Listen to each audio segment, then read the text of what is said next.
Olá, seja muito bem-vindo, bem-vinda a mais um Startupeiros. Hoje vamos conhecer uma Comtech, comunicação no meio tecnológico. Como utilizar bem as ferramentas tecnológicas para potencializar o seu negócio.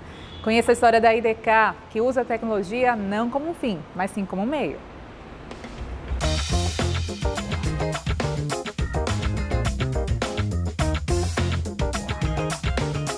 E o Startupeiros hoje conhece uma Comtech. Eduardo vai contar tudo e mais um pouco sobre esse tipo de startup. O que seria uma Comtech, Eduardo? Bem-vindo. Muito obrigado.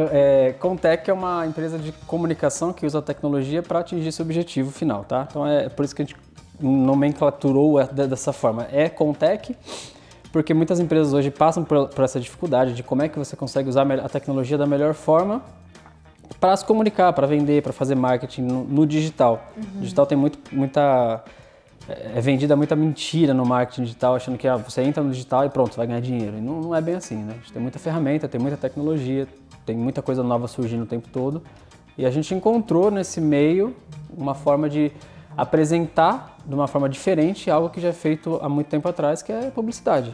Só que publicidade online exige tecnologia, exige conhecimento, exige uma certa quantidade de conhecimento que talvez o empreendedor não vai ter de cara, de largada. Então por isso que é bom ele ter alguém que entenda da tecnologia, porque tecnologia é uma caixa de ferramenta. Então, você vai no mecânico e ele sabe a ferramenta certa de usar para determinado serviço. No digital é muito parecido. A gente tem uma caixa de ferramentas lá para poder ser usada se o cara quer converter, se o cara quer encantar, se ele quer fazer atendimento, se ele quer fazer pós-venda. Então, para cada uma das situações de comunicação, a gente tem uma ferramenta da tecnologia. Então, a gente procura não inverter esse processo. Eu não uso a tecnologia para comunicar.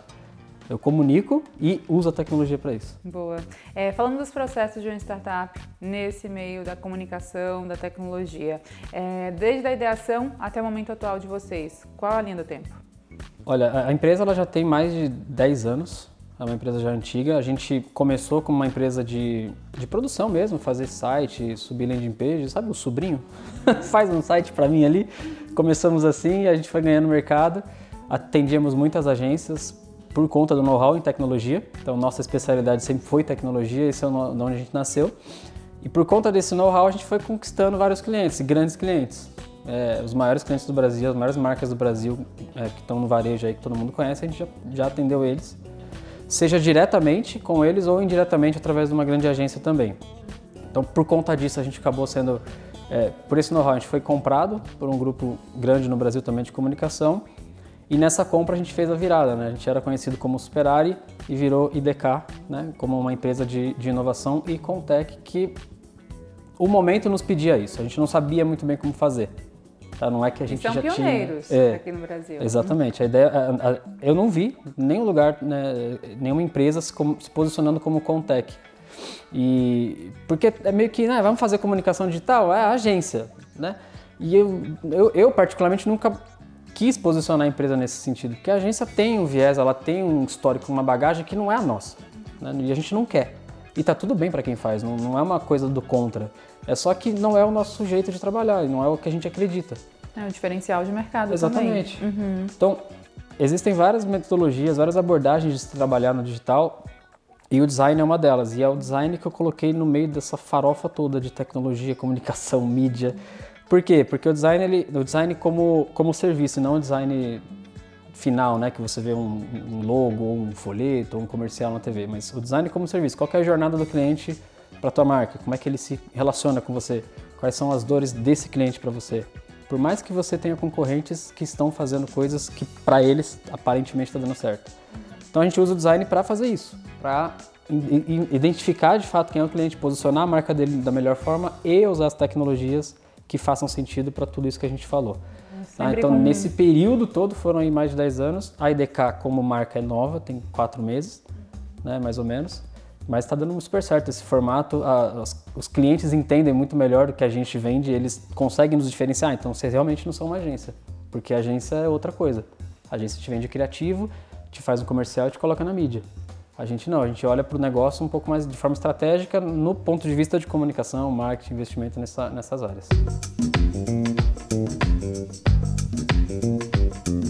Uma curiosidade sobre o nome. Por que esse nome? O que ele significa? Eu não sei. IDK, I don't know. Eu peguei, eu sabia. Pegou, né?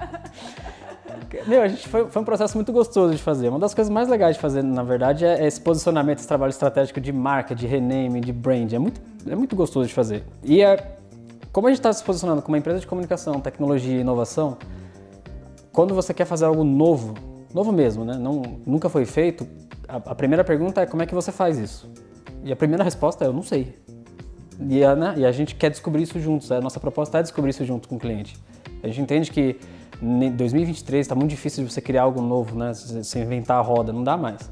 Mas dá para inovar, dá para fazer coisas antigas de forma nova.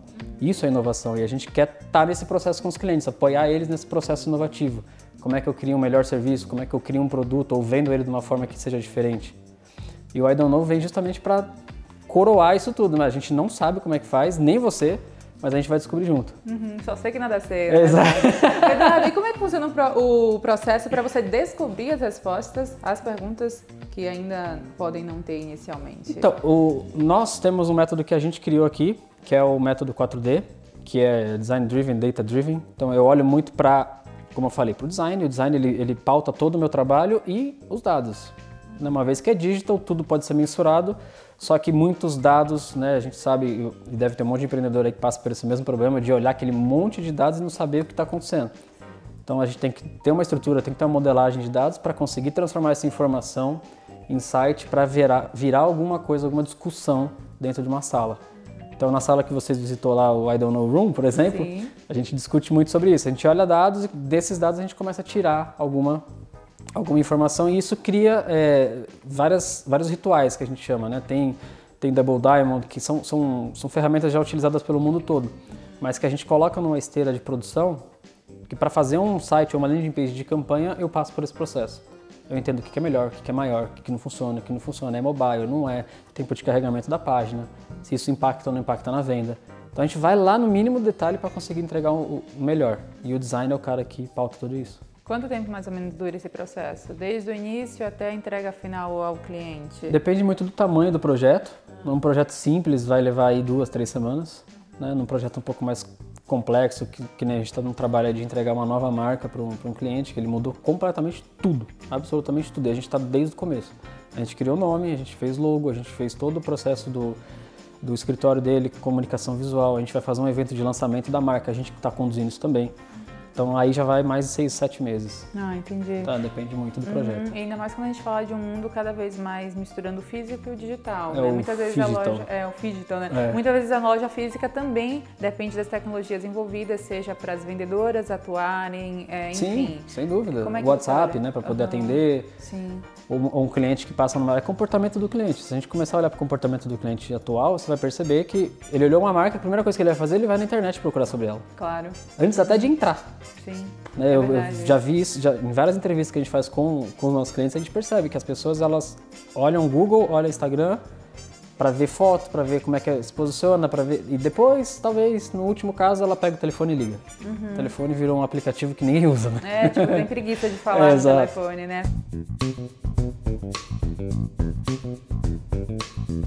Eduardo, essa conversão da venda, essa fidelização também do cliente é algo que vocês olham nesses processos Sim. de análise Total. geral?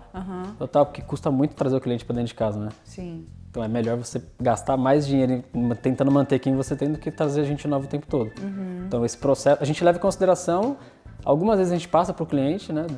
Por exemplo, se eu não atendo na parte de dentro, vamos chamar assim, se eu só atendo na parte de fora, que é trazer cliente, a gente sempre fala, olha, tá tendo problema na tua retenção, você tá tendo problema de retenção, tá ficando mais caro trazer gente. Aí a gente tenta ajudar eles dessa forma. Quando é o oposto, quando eu tô só na parte de dentro, aí eu começo a olhar a qualidade de quem tá entrando. Falo, vocês estão mandando gente ruim, esse cara não é o que eu quero esse tipo de cliente. Então essa junção ela é necessária, mas eu entendo que são áreas completamente diferentes, demanda investimento, nem sempre a empresa vai conseguir investir em tudo ao mesmo tempo. Brasil, né, gente? Sim, não dá pra... empreendedorismo é um desafio. É desafio. Apesar de, em números, a gente vê que é crescente em termos de, tipo, empregabilidade. Muito crescente o número de empreendedores. E a gente precisa fomentar cada vez mais Cada isso. vez mais. Empreendedor, pra mim, empreendedorismo é o que salva o Brasil. Não é nenhum político, nenhuma outra empresa. É empreendedor, que a pessoa que decide empreender, ela gera receita, ela gera riqueza, ela gera emprego, ela cria oportunidade, cria novos produtos. Empreender, pra mim, é o jeito de salvar. Foi o que me salvou. Eu acho que salva muita gente também todo dia. Falando na figura agora do investidor, nesse tipo de startup, nesse nicho que a gente comenta até aqui de uma Contech, se diferencia de outros tipos de startup? Como é que você olha para isso? Sim, diferencia um pouco o modelo, né? Normalmente startup, do jeito que a gente está acostumado, é um modelo de escala, normalmente tem um produto digital onde você cria esse produto, o dinheiro do investidor vem normalmente ou para pagar o custo tecnológico de subir isso, que é caro, né? Manutenção do servidor, ou quando o produto já está pronto, custos de marketing. Sim. Que talvez eu até entre nesse processo, mas ele é um pouco diferente porque aqui é serviço, mas não quer dizer que não tenha rentabilidade, não quer dizer que não é uma empresa que possa dar muitos lucros. A gente conhece agências aí com faturamentos bilionários e são empresas que fazem o que a gente faz. Né? A gente só está mudando a forma de fazer isso e atuando de uma forma um pouco diferente, mais consultiva, mais estratégica. Então sim, tem espaço pra caramba para consultor e também para quem quiser entrar nesse mercado, porque como eu falei, a gente é pioneiro, o fato de ser pioneiro quer dizer que a gente só está fazendo primeiro, mas tem muito espaço aí para ser feito também. Claro, e para vocês se tornarem, quem sabe, inspiração Exato. e exemplo para essa galera que tem interesse. Quando falamos desse universo de LGPD, a inteligência artificial, BI também, né, Business Intelligence, como é que olhamos para isso, utilizamos bem disso, como a IDK também se favorece nesse sentido? Bom, a gente está vivendo uma mudança completa tão grande quanto uma revolução industrial. No digital, as inteligências artificiais hoje praticamente fazem tudo.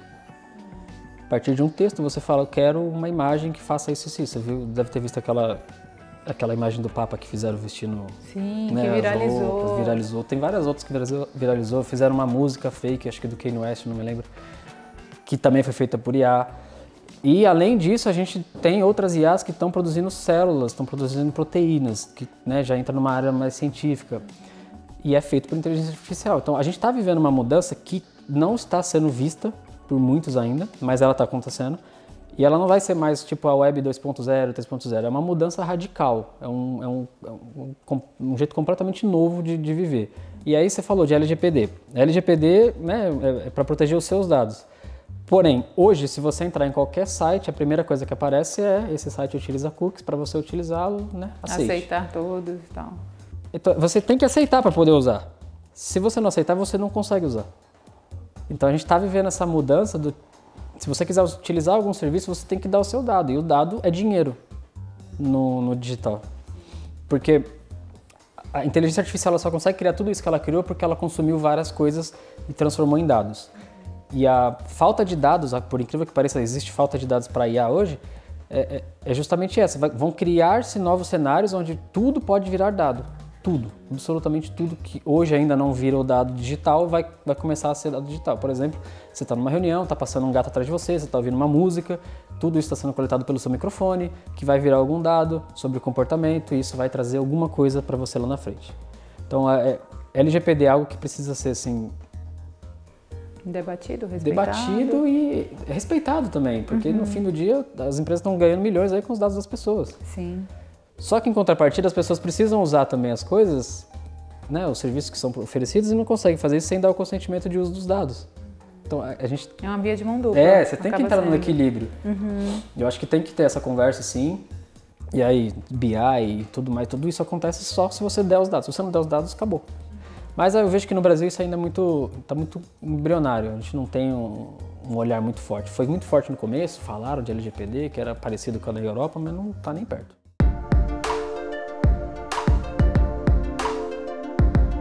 Agora, Eduardo, muita gente às vezes tem um temor da tecnologia substituir o homem. E não é por aí, né? A gente também tem um lado do copo meio cheio quando olhamos do bom uso da tecnologia, potencializar a ação humana que é insubstituível, digamos assim. Como é que você também analisa essa questão, o corpo de colaboradores também, se você puder depois falar pra gente um pouco? Sim, sempre existiu essa preocupação, né?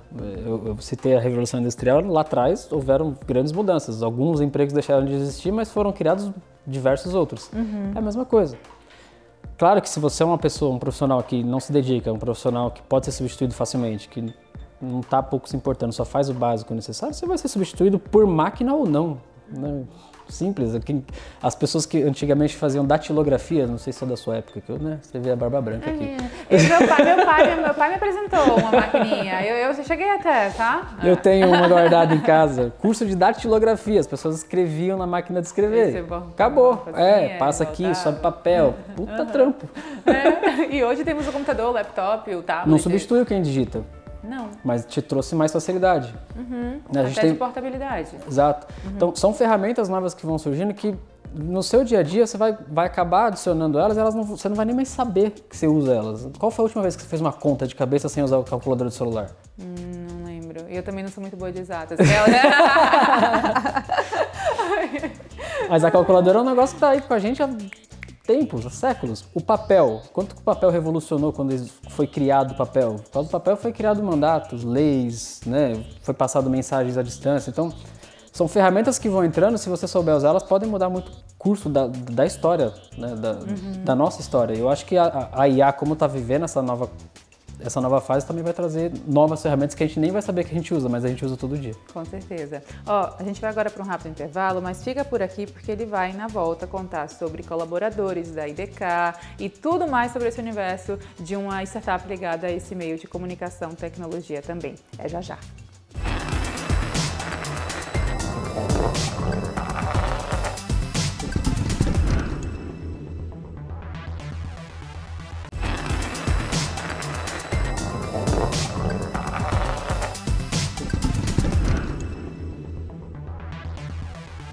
Estamos de volta e, como eu disse, Eduardo, que conta tudo e mais um pouco sobre uma Comtech, pioneira aqui no Brasil, inclusive, a IDK. Eduardo, fiquei curiosa para saber sobre contratação, recrutamento e seleção para uma startup ligada a esse tipo de mercado. O que é que precisa ter um colaborador para fazer parte do time de vocês? Primeiro de tudo, mentalidade de empreendedor, né? Por mais que seja uma pessoa que vai fazer parte do grupo, como funcionário, né? Tudo direitinho, mas é importante a gente focar sempre na mentalidade. Eu foco muito na mentalidade. Quando eu decidi empreender, eu tinha 17 anos, eu já tinha um emprego, eu era registrado, mas eu tinha uma mentalidade diferente de quem estava lá. Eu queria sair daquilo ali. Não porque era ruim, não tem nada a ver com ser ruim, mas tem a ver com saber que dá para produzir mais. Saber que só o que eu faço, ou só o que me pedem, talvez não seja necessário.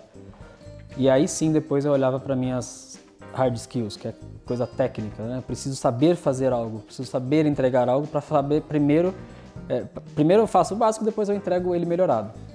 Eu olho isso muito dentro da nossa empresa, a gente tem pessoas que fazem processo seletivo, que a gente entrevista, que a gente vê cases, que vê entrega, mas não consegue ver a verdade por trás daquilo. A gente vê muita coisa superficial e já diria o Charlie Brown, quem é de verdade sabe que é de mentira, você sabe. Né? É verdade, o feeling não nega.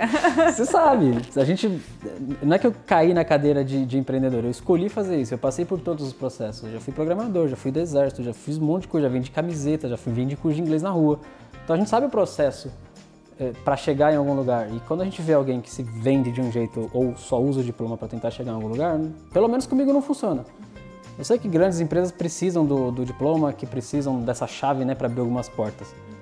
No nosso caso, não. Claro que eu vou dar valor para quem tiver uma faculdade, mas eu preciso saber da entrega, eu preciso saber da mentalidade, como é que essa pessoa se encaixa. A gente está falando de um grupo, né? Quando você contrata alguém para uma empresa, você está falando de um grupo. Essa pessoa vai encaixar nesse grupo? Faz sentido? Os valores que ela tem bate com os valores do nosso time que a gente criou? Né? Então, é uma sociedade, a gente não pode esquecer disso, por mais que hoje exista tem parte do time online, parte do time que está, né, o híbrido fazendo parte o híbrido, do formato. Aí tem os nômades também, né? O pessoal que digitais. vive para todo lugar e entra na reunião. Geração nova também. Geração forte. maluca. Mas funciona.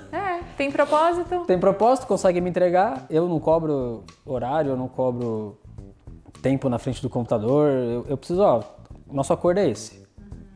Certo? Até tal dia a gente tem que entregar isso aqui, beleza? Até lá vamos fazer nos touch points. Conseguimos? Conseguimos. E eu vou dando essa responsabilidade para eles. Eu acho que é importante eles terem essa noção de responsabilidade que, a entrega é minha. Se eu não entregar, o que vai acontecer? Não vai acontecer.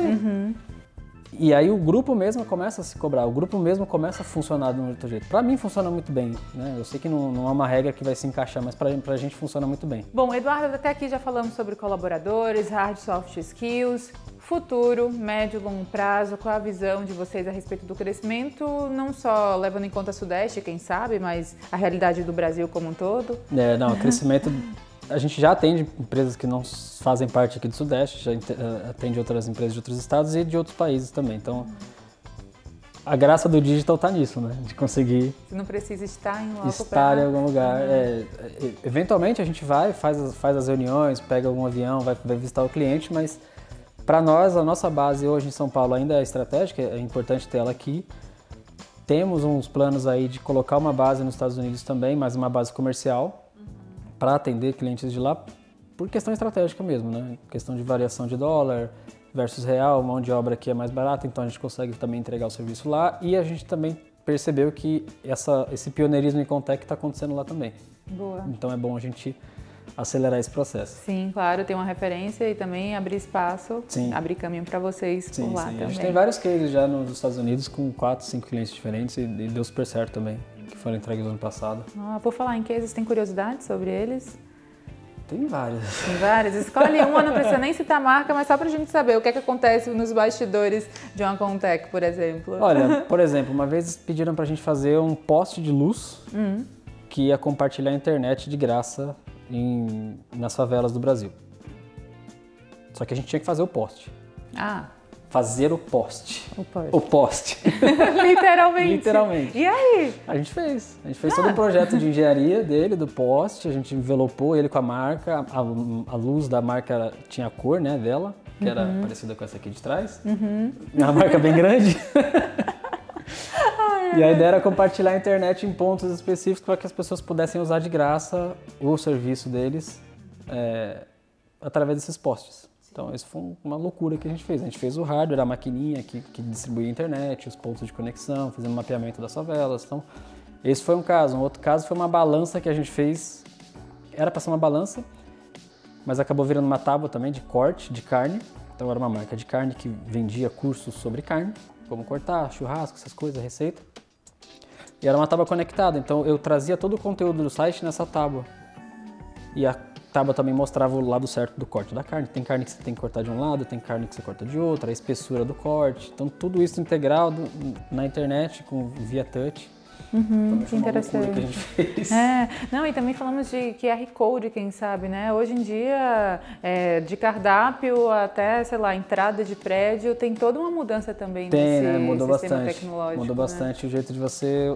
É o tal da inovação, né? De fazer a mesma coisa de um outro jeito. De forma diferente e mais facilitadora. Eu, particularmente, não gosto de cardápio digital, tá? Não. Você é daqueles de... Eu sou meio velho. É tipo livro também. Tem gente que utiliza tablet para ler e tem outras pessoas que não se adaptam e preferem a Mas eu experimento todos. É. Eu tenho tablet, eu uso o livro, mas eu prefiro o livro também. Ah, tem gosto para tudo, o importante é isso também, a liberdade que traz o uso. Mais uma opção. É mais uma claro. opção, né?